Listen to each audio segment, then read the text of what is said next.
To tell you the truth, it began a long, long time ago. I was a drama student in London 40 years ago. And I stuck around for yet another year and worked as a kind of production assistant, gopher with the Royal Shakespeare Company, even back then. Yeah. And at rehearsal breaks and tea breaks, the actors would actually play cricket with a tennis ball in the rehearsal room. And they invited me to play with them. And so I did at least have that minuscule experience of playing cricket. Yeah, so you knew the ball I should think bounce. you only really understand a sport if you've played it at least a bit with people who know what they're doing. Have you come to realise the great sort of vast traditions and niceties of something of cricket? Comes over Englishmen as soon as the subject of cricket comes up. Actually, last evening I was at a dinner party with Sir Tom Courtenay from Hull, who's a dyed-in-the-wool cricket fan, and he suddenly was transformed when he heard that I was coming to the Oval today. Yeah. So I have teachers from all walks of life. Yeah. Is it a complicated game? Well, it's full of nuance, isn't it? I mean, there's all sorts of this extraordinary thing that you are fully expected to protest an umpire's call. You're almost required to object. Do you think so? Well, they're not supposed to. You're expected to object, but just not too much. Right. I think it's all nuance. I think what you've detected, John, is a bad umpire giving some bad decisions. I've heard a little bit about that. And the players getting a bit grumpy about it. Yes. And sledging. I've heard all about sledging. Have you? Yes, and jelly beans on the wicket. And I don't remember any of that in baseball. So you picked up on all that, have you? Oh, actually, believe me, 3 days ago I had no idea what any of this was all about. But as soon as I got tickets to the test match, then I immediately went right to work. See, that's very interesting because you may not realise as yet, and that you're still new to this, that actually you're not supposed to be sledging and throwing jelly beans at people and then rowing with the umpires. I thought that was expected too. Unfortunately not. Many people would like it to be. In American sport, we have what's called trash talking, particularly in basketball, which is exactly sledging. I think getting a psychological advantage by just. And who's doing the trash talking? The players, the chap with the glove on at the back, the wicketkeeper. You mean in cricket? No, in baseball. Who's doing it? No, I would say, as I said, in basketball. That's the major trash-talking sport. Is it? Not in baseball? No, baseball is, I don't know, it seems like there's too much concentration going on. There's a lot of turning around and staring at the umpire. Right. But it's... If you object strenuously to a call, you can get thrown out of the game in baseball. Yeah. See, we were talking about all this at the last test matches where you've picked up, and we were trying to say obviously the players shouldn't be doing this because of the influence that it has. And without being unkind, but if we liken you to one of our kids learning the game, say, it's the first thing they see. I mean, here you talking of sledging and jelly beans. Yeah. It obviously does have an impact. It made an impression on you to an extent. Well, I suppose so, but I mean, sports is passionate stuff. It's not only one team against each other, but it's one nation and one culture against each other. That's one of the reasons why I love it. And, I act in lots of different countries from time to time, and I always try to go to the sports because it's amazing how much you learn about a nation. I was in New Zealand. I saw a rugby match in New Zealand and ice hockey in Quebec. That if you want to get to know French Canadians, go to an ice hockey match. What's interesting is that a lot of our sport, of course, is international. Yeah. I mean, as an American, a lot of your sport isn't, is it? Actually, it's very high quality. Well, we're insular in a lot of ways. Cricket and soccer. Soccer is coming on. God knows, everybody. The papers are full of Beckham in Southern California. I was going to ask you about this. Yes. Yes, and it's interesting in the U.S. because soccer is one of the most important sports for kids up until the age of about 11 or 12. And then the sport loses them, I think, as basketball and football and baseball co-opt them. But that's beginning to change. One thing is the demographic of the U.S. population is changing, and a huge influx of Hispanics who are passionate about Caribbean soccer, football, and So, it's becoming a much, much bigger thing. And Beckham is doing what Pelé did back in the, I guess, 70s, coming to the U.S. in the last chapters of a great career. And he's having something of the same effect, an enormous amount of attention all of a sudden. But there is much more of a professional sport now. So, we have a World Cup soccer team now that's actually climbed into the last 6 or 8 or 16. You mentioned David Beckham, and you live in LA, don't you? Yeah. So are you on the guest list? Have you been around to Beck's Towers yet? I haven't been in LA since he arrived and made his big splash. A friend of mine lives about 500 yards from the house where the Beckhams are moving in. Do you know it? Do you know the house? I don't know their house. I know, but my friend's house. She says there are helicopters puttering around, up above, and it's creating a huge sensation. But such is life in LA. They'll only be there about 6 months, and they'll buy something bigger. He's big mates with Tom Cruise. Are you in that sort of social circle or not? Not really. Yeah. I'm an anomaly in Los Angeles. I like living in LA just fine, but my wife is a professor at UCLA, and I'm more of a faculty spouse than a movie star there. Right. I live a very kind of modest life. The reason I'm here is I'm a theater actor, and I take that seriously, and go back to New York and act there quite frequently. So I'm a strange. I don't know how I'm regarded in LA. A lot of people don't even think I live there. They think I'm a New Yorker. Do they? I did appeal for help, John, from our listeners, and as usual, they're a game bunch. Yes. And so here we go. What have we got? We have Shovik, who is in the States, I think. Good to hear that you're being taught cricket. You're an international man, he says. I remember seeing him on TV for many years in a comedy called Third Rock from the Sun here in the US, of course. One big difference between cricket and baseball is that in cricket there's no fair and foul territory. The entire field is fair. However, you're not compelled to run if you play the ball with your bat. Does that make sense to you as a big yes, I'm way beyond that. I'm way beyond that. This is sort of chapter 1, is it? It's very rudimentary. Okay, Shavik's actually moved on to sledging and jelly beans, so he probably is beyond that. Now then, Jason, I'm a Yank, that's his expression. Been in England for 8 years, and I love cricket. I've been playing for 2 seasons now for 2 village clubs around Guildford in Surrey. Left-handed bat at 3 or 4, top score 46 this year. I taught myself the rules by watching cricket on the TV. And I've since been taught by my teammates in Surrey Cricket Academy, so that's nice. Well done, Jason. I suppose cricket is probably best watched on the telly to learn. I don't know. Do you listen? I mean, what you should do is to watch the telly with the sound down, is what many of our listeners will say, and listen to the radio. Well, I don't know. On the telly, it's always been very bewildering to me. Has it? Really, the big difference has been my friend Barnaby, and our alternating little tutorials. Yes. Which are done where? I mean, do you actually sit and watch it on the telly? Well, I haven't been able to. We just watched the first 45 minutes today in a pub before arriving here. That's a good start. Yes, that was a very good start. But I've actually managed to stream baseball games live from the U.S. and sit with him in an internet cafe and narrate a single inning. Okay. Actually, I even got to the point where I could go back and replay the same inning. That's good. And I'm a big Boston Red Sox fan in the U.S., and one of the great sport rivalries is the Boston Red Sox against who? The New York Yankees, of course. The Yankees and the Red Sox. Well, I showed him a little bit of a Red Sox game. They're in tight contention right now. I got him so excited about baseball. I've done this with a few Englishmen. I've even taken them to the stadium. It's so much fun to teach an Englishman baseball because... Are we slightly sniffy about it? No. I mean, the thing is, they are relatives. Cricket and baseball are relatives. There are lots of manners that are quite similar. And the basic notion of a ball being thrown at a batsman and runs being scored, I mean, they're definitely connected with each other. Yes. But it's very exciting to learn the differences. Inning, for a start, big one of them, because we don't have an inning, do we? What do we have? Innings. Exactly. Yeah.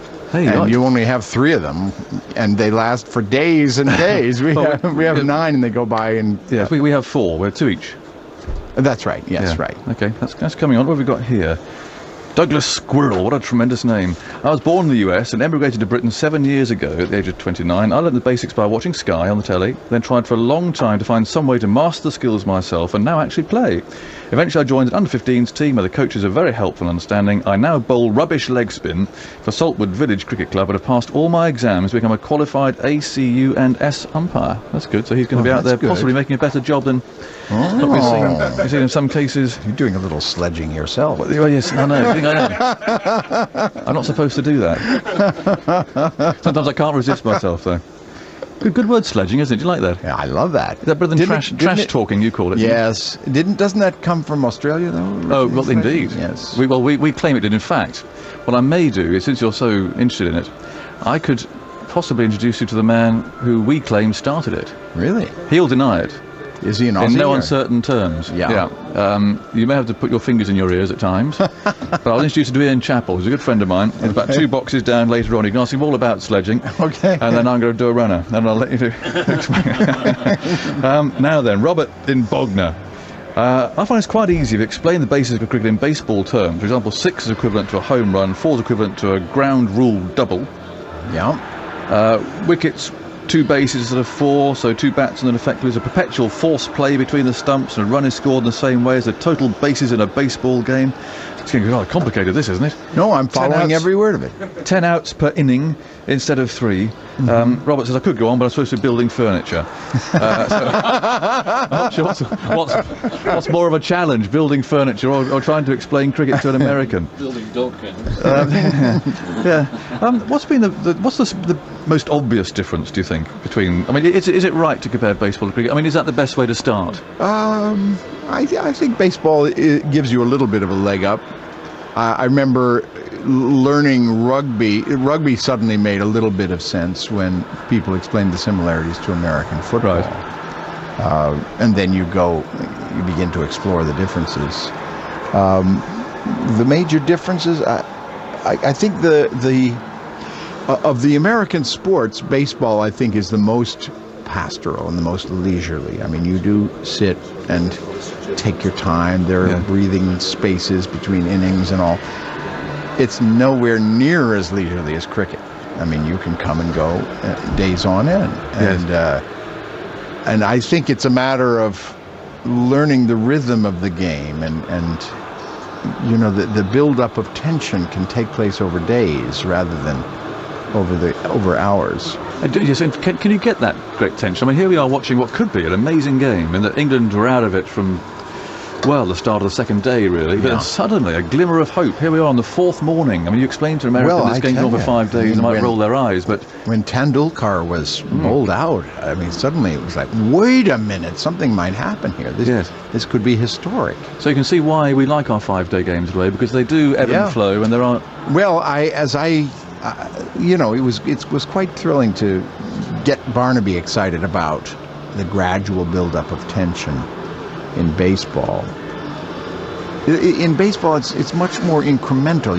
There's little mini dramas which then increase exponentially. How much do you know about baseball? Absolutely nothing. I've sat there many times and tried to work it out if I'm in a strange part of the world. I am your man. We'll do a deal. Well, I'll graduate you onto the second part of cricket, okay? Barnaby's done some good groundwork. Yes, right. I'll move you on to the second installment, and I'll come watch some baseball. Good. I'd love to understand it, actually. It's a beautiful game. They're both beautiful games, but can you bat beautifully in baseball? It looks like a bit of a clubbing most of the time. Well, you know, you're accustomed to the British bowling, and I that all seemed very bizarre to me until I began to see the beauty of it. Yes. But there is just as much variety in pitching, even though it shoots past the batter, it doesn't bounce in front of him. No. What about the batting? The batting just looks like you're sort of thrashing around and playing the same shot all the time, really. You know where the ball's going to be, and you just club it. It's not. I mean, if it was that crude, you wouldn't have the great batters. You know, the great Ted Williams and Lou Gehrig and... What made them stand out? I could explain to you what makes batsmen stand out from others. Well, there are different strengths to batting in baseball. There is clutch hitting, which means when you absolutely have to get a hit, that's your man. He's the more likely man to hit. It's about batting average. Yes. A great hitter has a batting average of about 335 or 340, which means he only gets a base hit. He only gets on base one time out of three. That's, you're far more likely to fail at the plate than to succeed at the plate. And yet, there is this extraordinary difference between a very strong batter and a poor batter. Do you have our equivalent of Bill Frindle? A statistician? He doesn't like that word. Oh, dear. I didn't know that's a mark of great honor in the U.S. Is it? Bill. You don't mind statistician? Oh, I thought you didn't like that one, Bill. He's very fussy, quite temperamental. There was one newspaper that couldn't cope with the word and used to call me their facts and figures man. Right. No. But all these sheets of paper and dots and hieroglyphics... No. Statistician is a title of nobility in the United States, Bill. I thought for a minute I'd insult him. I mean, if I show you this... Oh, don't you love them? That's Bill's Scoresheet. Now, what do you make of that? There's magic. I mean, every time I go to the ballpark in the U.S., I score the games. Do you? Yeah. It's they go on forever. There's not just batting average, but there's batting average in this particular 3-game series. There's batting average with runners on third. There's batting average. Sounds even more complicated than ours. It's vast and unfathomable. Right. You get these 13-year-old nerds who can tell you absolutely every statistic from 1958 in the National League. Oh, yeah. We've got a 67-year-old one here. There they are, Bill. You can have a sheet back again. 68, you've got another factor on. That's what I have to live with, you see, John. But what about commentary? Presumably, you haven't listened to us yet, have you? No, I haven't. No, this is the first I've heard your voice, John. What I'd like you to do, and in fact I might do this as a start of your stage 2 development, is buy you one of these little natty little radios that we can get around the ground here, in stadium radios. Yes. And you can sit for the afternoon, parts of it, with that in your ear, and you can listen to the commentary. And actually it might confuse me even more, mightn't it, Bill? Thinking about it. What do you think? It's interesting. When the test match is underway, you hear it. You walk down the street and you hear it coming out of every I think that might be good. Perhaps we'll get one of those. Now that I have my rudimentary foundation, maybe I'll try move on to the next bit. My sister, married to an American and living in the USA, recounted to me how she tried to explain the laws of cricket to her baseball-loving husband while on holiday in the Caribbean. She was beginning to congratulate herself at having got him interested, if not hooked, then realised she hadn't told him yet that most matches last 3 to 5 days. I can imagine that went down. Robert, Richard Carrington. It takes time to introduce Americans to cricket. My American wife and I have been married for 34 years. At first, like all Americans who compare it to baseball, she thought it was incredibly tedious. But gradually over the years, she's become more and more intrigued and more knowledgeable, to the point now that she's beaten me in Jeff Boycott's online fantasy cricket competition and doing her best to persuade her family. Still in the States, there's much more to the game than she first thought. Thank you, Richard. Fancy being beaten by that. And Jeff, you haven't met Jeff Boycott yet, have you, John? No. I might save you that, possibly. He is in charge of fantasy cricket? Some could say that. He would say he's probably in charge of most things cricket. He works with us. I don't know whether to introduce Ian Chappell first or Jeff Boycott. That I will mull over. Are you missing your lunch, by the way, John, or not? Are you happy to? I'm going to scare something up after we finish. Well, lunch is very much part of watching cricket. That's what I love about cricket. Everything is a part of cricket. Yeah. Oh no, the lunch is very safe. You brought it with you, presumably, have you? A little? No ham. Do you bring a little picnic basket to cricket? Yes. You bring a little wicker picnic. You know, I did. I remember driving through Yorkshire when I was making a movie up there. I was staying in Lincolnshire and took a drive through Yorkshire, and came upon a country cricket match. And I just sat and watched for like 2 hours. At that point, I didn't really know what was going on, but it was beautiful. Felt nice. And I think, very similar to baseball, that's where it all starts. A sort of culture's traditions. So you can drive. My time in America has been brief, but you can drive through of a summer's day and see in the parks. In the rural areas. On a Saturday afternoon. I remember driving across country in the U.S. and stopping to see softball games between like a gas station team and a and a bail bondsman's team, you know, in the evening, and everybody gathers around. Yeah. Fantastic. Now, here's an old English tradition for you, John. That little yellow thing trundling around with the rope. Yes. All the modern sophistication, the technology that we have, still, to prepare a ground after rain, nice little tradition, you trundle around with a rope on the back of a tractor, and a stooge stands there in the middle holding the other end. Yes, it's like that. They look like very expert moisture removers. Oh, no, he'll have done that for many years, perfecting that skill. I like the way they cover the wicket with those little tents. That's interesting. Yes, they're called covers. These ones are the more traditional type of cover, but at Lord's, which you must go to. Yeah. Have you been to Lord's yet? Not yet. By God, I'm going to get there. there. No, we must go.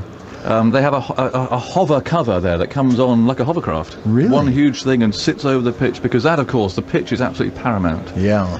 It's absolutely paramount. How many more of these have got here? Dear TMS, how lovely to hear John Lithgow on your programme today. He comes across as a really nice, well-informed man who's generally enjoying the whole Test match experience. I loved his performance in The World According to Garp, alongside Robin Williams.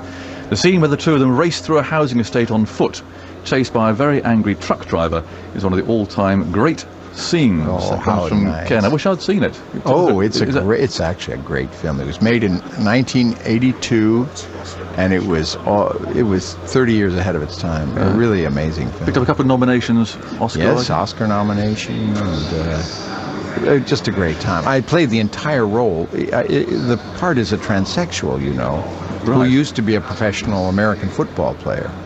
So it was probably one of my most noticed performances. Yes. I don't know whether it's the best, but it was certainly, nobody missed me.